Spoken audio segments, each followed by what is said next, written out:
pajak, selamat datang kembali di podcast Angkringan. Ayo ngobrol pajak secara ringan. Podcast resmi dari KPP Pratama Kosambi. Sebelumnya perkenalkan, saya adalah Ninda, penyuluh dari KPP Pratama Kosambi, dan di sini saya ditemani oleh teman saya, Mbak Nurul. Halo kawan pajak. Mbak Nurul ini merupakan salah satu penyuluh juga di KPP Pratama Kosambi. Jadi ini podcast perdana kita ya Mbak Nurul ya. Betul banget. Bagaimana ini kabarnya Mbak Nurul? Baik ya? Alhamdulillah. Alhamdulillah. Semoga kan pajak juga baik semua ya. Iya. Podcast kali ini kita akan membahas tentang PISTT. Mungkin ada beberapa kawan pajak yang sudah tidak asing lagi dengan PISTT atau masih belum tahu sama sekali tentang PISTT itu apa. Begitu ya. Sepanjang podcast ini kita akan sering mendengar kata-kata atau singkatan PSTT. Kira-kira PSTT itu singkatan dari apa sih? PSTT itu adalah singkatan dari pengembalian atas kelebihan pembayaran yang seharusnya tidak terutang. Sangat panjang ya, Mbak Nurul ya. Makanya nanti disingkat PSTT Oh ya. iya. Sejak 1 Januari tahun 2025 atau sejak berlakunya Cortex, untuk ruang lingkup dari PBK ini semakin mengecil. Tapi di sini kawan pajak tidak perlu khawatir karena untuk kelebihan pembayaran pajak tetap bisa dikembalikan kepada wajib pajak dengan mekanisme PISTT. Jadi tetap stay tune sampai akhir di podcast hari ini agar kawan pajak gak galau lagi kalau misalnya ada kelebihan pembayaran dan kelebihan pembayarannya tetap bisa dikembalikan kepada kawan pajak. Sebelum memulai ke inti pembahasannya nih Mbak Nurul nih, kira-kira kawan pajak juga pasti mau tahu terkait dengan dasar hukum dari PISTT ini apa. Jadi dasar hukumnya apa ya Mbak Nurul ya? Baik, terima kasih Ninda dan juga kawan pajak. Untuk PSTT ini, dasar hukumnya mungkin kawan pajak sudah pernah terinfo dulu ya. Itu ada PMK 187 tahun 2015. Ini adalah PMK tentang tata cara pengembalian atas kelebihan pembayaran pajak yang seharusnya tidak terutang. Panjang ya. Nah, untuk saat ini PMK 187 sudah digantikan dengan PMK 81 tahun 2024. Ini adalah PMK tentang ketentuan perpajakan dalam rangka pelaksanaan sistem inti administrasi perpajakan. Oke Mbak Nurul, nah ini ada perubahan aturan terkait dengan PSTT Betul. juga ya berarti ya. Ini seperti apa Mbak Nurul? Ada nih, jadi dengan adanya PMK 81 tahun 2024 ini, maka ada beberapa perubahan. Yang pertama, adanya penegasan basis lebih bayar karena kesalahan dalam pembuatan bukti potong atau bukti pungut. Kemudian yang kedua, pemohon sebelumnya kan bisa dari pemotong atau pemungut ya. Bisa juga diajukan oleh pihak yang dipotong atau dipungut. Nah, kalau sekarang ini defaultnya diajukan oleh pemotong atau pemungut. Namun ada pengecualian kalau misalnya ternyata pemotong atau pemungutnya tidak bisa ditemukan atau terlikuidasi, maka itu bisa diajukan oleh yang dipotong atau dipungut. Seperti itu. Jadi kalau PISTT itu dulu bisa diajukan oleh pemotong atau pemungut atau yang dipotong atau yang dipungut, tapi sekarang cuma bisa diajukan oleh pemotong atau pemungut dengan catatan tertentu ya. Ada pengecualian. Kalau untuk objek yang bisa diajukan PSTT itu kira-kira apa aja sih Mbak Nurul? Iya, untuk objeknya sangat banyak ya kawan pajak. Jadi ada PPh, kemudian PPN, PPNBM, PBB, bea materai, ada pajak penjualan dan juga ada pajak karbon. Itu semua bisa diajukan PISTT.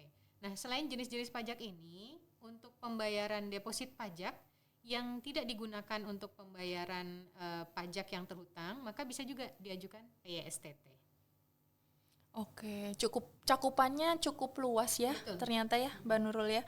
Jadi gimana sih cara mengajukan untuk permohonan PSTT ini Mbak?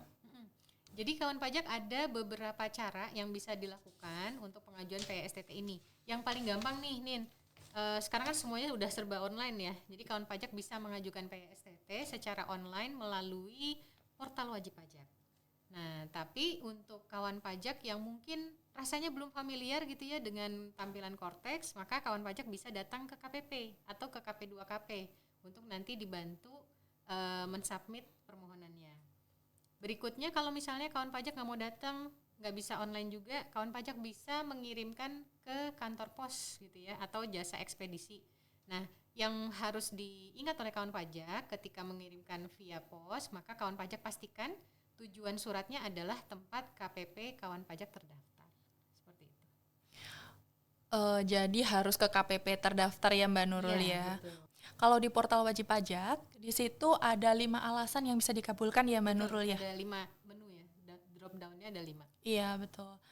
Di situ yang pertama ada terkait dengan kelebihan pembayaran pajak bagi wajib pajak yang memiliki peredaran bruto sampai dengan nilai tertentu. Itu maksudnya seperti apa ya Mbak Nurul ya? Iya, untuk alasan yang pertama ini digunakan untuk mengajukan kelebihan pembayaran pajak atau pemotongan pajak untuk WPOP UMKM dengan omset kurang dari 500 juta dalam 1 tahun sesuai ketentuan Undang-Undang HPP ya.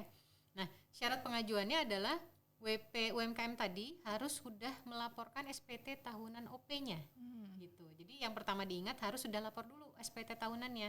Kemudian berikutnya mereka memiliki data pembayaran PPh final UMKM atau data bukti potong terkait PPh final UMKM-nya gitu. Jadi misalnya nih kawan pajak sudah bayar ya pajak lebih dari yang seharusnya gitu, lebih besar dari yang seharusnya, atau ada pemotongan pajak yang tidak tepat. Nah, kawan pajak bisa mengajukan PYSTT. Caranya gampang, tinggal login ke portal wajib pajak, kemudian pilih menu pembayaran, nanti di sana akan muncul formulir restitusi pajak. Nah, nanti kawan pajak tinggal ikuti saja langkah-langkah sesuai dengan panduan yang ada di sistem. Jadi kalau misalnya kawan pajak ini merupakan wajib pajak UMKM, khususnya NPWP orang pribadi, ini harus dipastikan terlebih dahulu untuk SPT tahunan wajib pajak orang pribadi sudah dilaporkan ya Mbak Nurul ya. Dan dipastikan juga ada bukti potong dari pihak pemotong terkait dengan PPh final yang ingin dimintakan pengembalian. Begitu ya Mbak Nurul ya. Betul. Jadi nanti tinggal pilih nominal, tinggal klik-klik selanjutnya, terus simpel kan? Submit. Oh iya. Betul banget Nin. Nah, selain itu tadi, jika kawan pajak punya kelebihan pajak yang masih punya di buku besarnya ada nilai sisanya, misalnya deposit pajak atau ada kelebihan pembayaran atas tunggakan pajak, maka kawan pajak juga bisa mengajukan PYSTT ini. Nah, khusus untuk yang kelebihan deposit ini atau yang kelebihan pembayaran tunggakan pajak itu juga bisa diajukan pemindah bukuan. Jadi kawan pajak bisa memilih antara pemindah bukuan atau PYSTT. Kemudian di drop down kedua ada apa lagi Mbak Nurul? Di menu drop down kedua ada jenis permohonan pengembalian yang bisa diajukan jika kawan pajak sudah bayar pajak lewat pelaporan. Nah, contohnya pelaporan PPh pasal 25 atau PPh final UMKM. Semua langkah-langkahnya hampir sama seperti yang tadi sudah dijelaskan di awal, tinggal pilih datanya yang sesuai, cari NTPN-nya ya, sesuai dengan masa pajak dan jenis pembayaran yang kawan pajak lakukan. Jadi kawan pajak tinggal pilih data pembayarannya aja ya Mbak Nurul ya. Betul. Kemudian pilih jumlah yang ingin dikembalikan berapa. Yang pasti harus lebih dari 0 dan tidak boleh lebih dari nilai sisa yang muncul. Betul banget. Nah, yang menarik lagi nih, ada pengembalian pajak yang bisa diajukan berdasarkan bukti transaksi. Jadi contohnya faktur pajak, bukti pemotongan, atau dokumen yang dipersamakan dengan faktur pajak. Nah, jadi kalau kawan pajak sudah bayar lebih gitu ya, maka pastikan semua dokumennya lengkap gitu, supaya bisa kita proses lebih lanjut. Oke, jadi itu adalah yang kedua ya Mbak Nurul ya. Kalau yang selanjutnya ada apa lagi Mbak Nurul? Ya, pilihan berikutnya jika kawan pajak punya SPT pembetulan. Nah, dia bernilai lebih bayar gitu ya. Awalnya SPT normalnya misalnya kurang bayarnya hanya 500, kemudian dibetulkan kurang bayarnya yang jadi 400 gitu ya. Maka kan ada kelebihan 100 tuh. Nah, itu juga bisa diajukan PYSTT.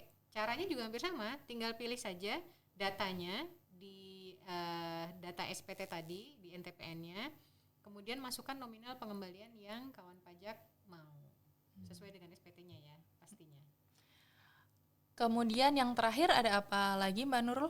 Nah, yang terakhir, jika kawan pajak masih punya selisih kelebihan pembayaran pajak yang belum dikembalikan sebelumnya. Jadi kawan pajak bisa mengajukan permohonan pengembalian. Nah, tentunya pastikan semua datanya lengkap dan benar agar permohonan bisa diproses oleh KPP terdaftar. Nah, kawan pajak sudah disebutkan semua alasan yang bisa diajukan PSTT. Kira-kira apa nih Mbak Nurul tips and trick supaya PSTT-nya bisa diterima atau tips and trick lainnya? Iya, mungkin ada kawan pajak yang pernah ngajuin tapi terus ditolak gitu ya. Bingung gimana sih caranya biar bisa diterima. Nah, kawan pajak mungkin ada beberapa hal yang bisa di-notice gitu ya.